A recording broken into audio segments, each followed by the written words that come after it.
a exponer sobre el Prebisch y el capitalismo periférico. Integrantes somos Díaz Larios, Leonardo Daniel y Ramírez de Arellano Rodríguez Abril Rosana. Los otros compañeros no participaron y pues sí les estuvimos insistiendo que hagan algo y así, pero no aportaron nada.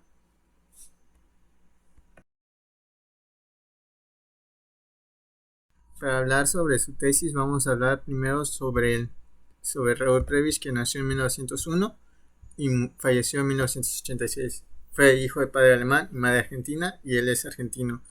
Su influencia industrial de Alejandro Bunge fue sobre Prebisch. También diversificó productos de materia prima y desarrollo de industrias manufactureras.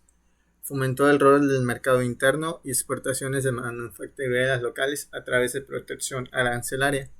Y organizó un sistema estadístico sobre el comercio internacional del país, o sea, sobre su natal país, Argentina. Por su etapa CEPAL, que fue uno de los principales pioneros de esta organización por parte de las Naciones Unidas, significa Centro Económico para la América Latina, en la cual desarrolló un ensayo el cual dice Desarrollo Latinoamericano y algunos de sus principales problemas, que fue en 1948. Fue el conductor en el planteamiento de las ideas fuerza promovidas por la CEPAL durante 25 años. El ensayo lo denominaron el Manifiesto Latinoamericano. Esto planteaba 5 puntos. La noción del sistema centro-periferia de relaciones internacionales, centro cíclico principal, centro, o sea, en el centro se refiere a los países más desarrollados y en la periferia por los países subdesarrollados o tercermundistas, como se le conoce coloquialmente. 2. Fue la crítica vigente de División Internacional del Trabajo y el Libre Cambio. Eso más se va sobre los centros. 3. Los desequilibrios de las economías periféricas en materia de empleo y de comercio exterior. O sea, su teoría de ciclos en el comercio entre centros y periferias. O sea, se hacía de que las periferias daban la materia prima a los centros, pero muy barato, y los centros hacían mayormente obras manufactureras, se vendían a periferias a muy altos costos. Su teoría de ciclos en el comercio entre centros y periferias y la industrialización como política superadora de las limitaciones periféricas. Y Prebisch lo que quiso hacer es hacer industrias manufactureras para competir con los centros y así no depender tanto de materias primas. Fue padre del estructuralismo histórico latinoamericano, en la cual fue una escuela preocupada por la temática del subdesarrollo, y esto adoptó un método histórico estructural para profundizar en la comprensión del subdesarrollo latinoamericano, o sea, lo que sufría antes Latinoamérica, que lo había explicado antes. Crearon tipologías, estudiando procesos que enriquecieron el estudio de los rasgos estructurales comunes de Latinoamérica, y consideraron la identidad de la región Latinoamérica, Eso quiere hacer en lo último de que trataban de buscar la manera suficiente para que Latinoamérica sea muy reconocido en todo el mundo.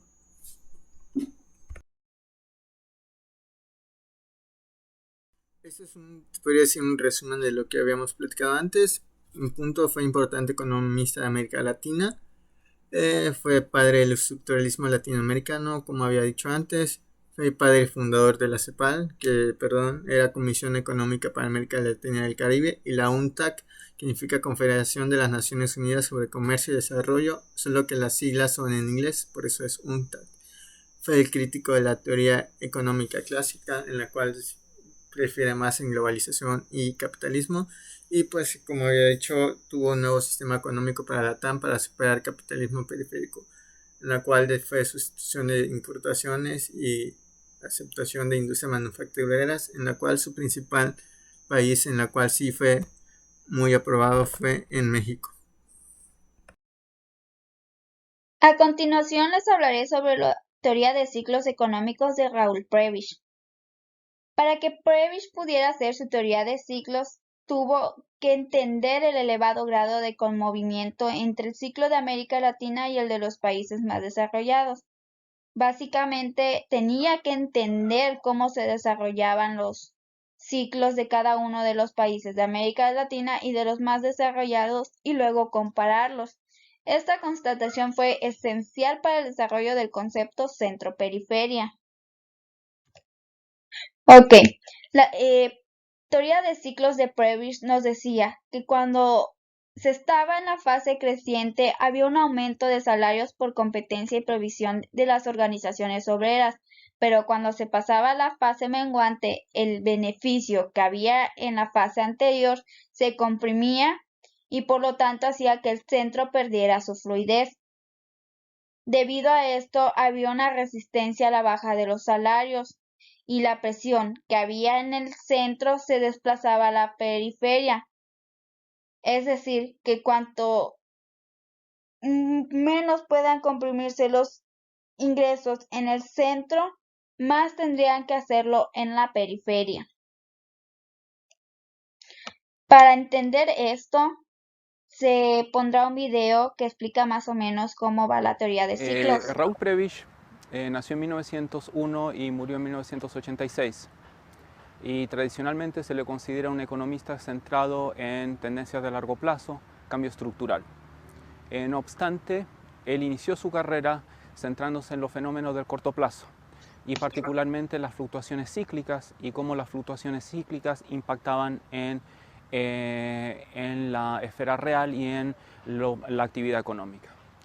Él pensaba en un principio que las fluctuaciones cíclicas no se generaban endógenamente en los países de la periferia de América Latina, sino que venían más bien desde fuera, bajo la forma de movimientos en los términos de intercambio y antes de los términos de intercambio en las corrientes financieras desde los centros bursátiles, como podía ser Londres o como podía ser Estados Unidos.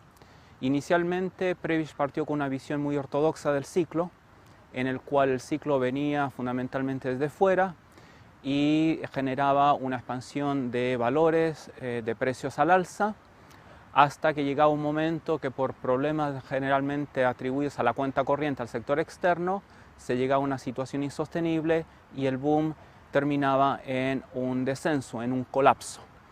Y Prebisch atribuía el colapso y la intensidad particularmente del colapso a la intensidad del auge, algo que él cuestionó luego cuando leyó a Keynes, cuando leyó a Silvio Gesell, y entonces empezó a defender una política autónoma, un cierto grado de autonomía en la política, inicialmente sobre todo la política monetaria, para tratar de suavizar y mitigar las fases del auge y en particular la fase de declive. Y una de las formas mediante las cuales Prebisch argumentó que se podía mitigar las fases del auge es intervenciones cambiarias y también acumulación de reservas en los periodos de auge para utilizarlas en los periodos de descenso económico.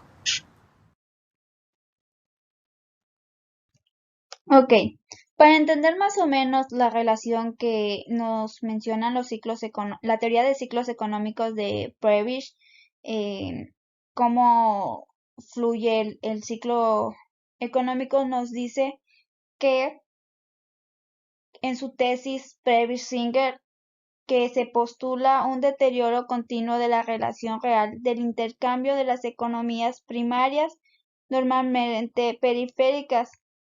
O sea, esto pasa ya que la demanda de productos manufacturados crece mucho más deprisa que la de las materias primas y para poder revertir esta tendencia o lo que sucede, se ideó una política llamada industrialización por sustitución de importaciones, también conocida como ISI, lo que permitiría pues eliminar este deterioro que hay en la relación de intercambio entre las economías periféricas y las del centro. Esta política nos dice que para que un país, en este caso países periféricos, puedan lograr su desarrollo, deben ser capaces de transformar las materias primas que posee en lugar de exportarlas. El objetivo de esta política es que la nación dependa menos de la comercialización de sus recursos naturales y que pueda transformarlos y crear sus propios productos. Y gracias a que pueda hacer esto, el gobierno podrá reducir impuestos y otorgar financiamiento a actividades que agregan valor a los bienes primarios. Esta política fue implementada en muchos países periféricos, entre ellos México, que fue aplicada para la década de los 40 bajo el sexenio de Manuel Ávila Camacho. Tuvo grandes beneficios. Sin embargo, con el tiempo esta política tuvo un declive. Al principio se logró impulsar el crecimiento de la industria productora de bienes de consumo no duradero, pero con el paso de los años, a pesar de que se seguía aplicando esta política, en vez de traer beneficios, solo creó una crisis económica en el país. Es decir, que fue mal aplicada y no actualizada. Es algún inconveniente para los países que llegaron a aplicar este tipo de política. Ahora bien, ya para finalizar, tenemos que Raúl Prebisch fue un pensador que cuestionó las ideas económicas dominantes en su época, sobre todo el papel del comercio internacional en el desarrollo de los países periféricos de la economía mundial y las estrategias que estos debían seguir para lograrlos, entre ellos el ICI y la política por sustitución de importaciones. Prebisch también fue capaz de detectar el impacto de los ciclos económicos en la vida económica y propuso muchas ideas muy importantes sobre la forma en la que los ciclos generaban efectos diferentes entre el centro y la periferia. También nos decía que para que los países pudieran ser más autónomos y no dependieran de los del centro, debían poder ser capaces de producir sus propios productos para así disminuir la dependencia que hay entre los países más desarrollados que compran las materias primas a los periféricos. Y también para lograr este cambio y la buena aplicación de la política de sustitución por importaciones, el Estado tenía un papel muy importante. En este caso, él debía actuar con firmeza para fomentar la industrialización y así los países de la periferia pudieran realizar los cambios necesarios en su estructura productiva. Bueno, esto ha sido todo de nuestra parte y muchas gracias por la atención brindada.